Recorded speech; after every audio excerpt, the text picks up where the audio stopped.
హైడ్రా కూల్చివేతలకు వ్యతిరేకంగా చిన్నారులు రోడ్డెక్కారు. చేతిలో ప్లకార్డులు, ఫ్లెక్సీలు పట్టుకుని నినాదాలు చేశారు. రేవంత్ అంకుల్ మా ఇల్లు కూల్చేయొద్దు ప్లీజ్ అంటూ ముఖ్యమంత్రికి విజ్ఞప్తి చేశారు. చిన్నారుల నిరసనకు సంబంధించిన వీడియోలు సోషల్ మీడియాలో వైరల్గా మారాయి. దీనిపై పలువురు నెటిజన్లు విమర్శలు గుప్పిస్తున్నారు. రేవంత్ రెడ్డి సర్కారు చివరికి చిన్న పిల్లలను కూడా రోడ్డెక్కేలా చేసిందంటూ మండిపడుతున్నారు. మూసీ పరివాహక ప్రాంతాల్లో కూల్చివేతలపై బాధితులు తీవ్ర ఆందోళన వ్యక్తం చేస్తున్నారు. పిల్లా పాపలతో రోడ్డు మీదికి వచ్చి నిరసనలు చేపడుతున్నారు. ఈ క్రమంలోనే హైదర్సకోటలోని మూసీ పరివాహక ప్రాంతాల్లో కొంతమంది చిన్నారులు కూడా ఆందోళనలో పాల్గొన్నారు. అక్కడికి వచ్చిన మీడియా ప్రతినిధులతో మాట్లాడుతూ మా పేరెంట్స్ ను చూస్తే బాధనిపిస్తోందని వాపోయారు.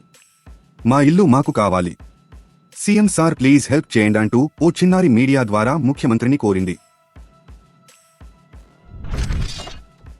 హైడ్రా కూల్చివేతలకు వ్యతిరేకంగా చిన్నారులు రోడ్డెక్కారు. చేతిలో ప్లకార్డులు, ఫ్లెక్సీలు పట్టుకుని నినాదాలు చేశారు. రేవంత్ అంకుల్ మా ఇల్లు కూల్చేయొద్దు ప్లీజ్ అంటూ ముఖ్యమంత్రికి విజ్ఞప్తి చేశారు. చిన్నారుల నిరసనకు సంబంధించిన వీడియోలు సోషల్ మీడియాలో వైరల్గా మారాయి. దీనిపై పలువురు నెటిజన్లు విమర్శలు గుప్పిస్తున్నారు. రేవంత్ రెడ్డి సర్కారు చివరికి చిన్న పిల్లలను కూడా రోడ్డెక్కేలా చేసిందంటూ మండిపడుతున్నారు.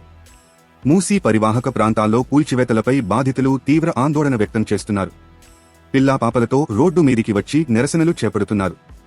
ఈ క్రమంలోనే హైదర్సకోటలోని మూసీ పరివాహక ప్రాంతాల్లో కొంతమంది చిన్నారులు కూడా ఆందోళనలో పాల్గొన్నారు. అక్కడికి వచ్చిన మీడియా ప్రతినిధులతో మాట్లాడుతూ మా పేరెంట్స్ ను చూస్తే బాధనిపిస్తోందని వాపోయారు. మా ఇల్లు మాకు కావాలి, సీఎం సార్ ప్లీజ్ హెల్ప్ చేయండంటూ ఓ చిన్నారి మీడియా ద్వారా ముఖ్యమంత్రిని కోరింది.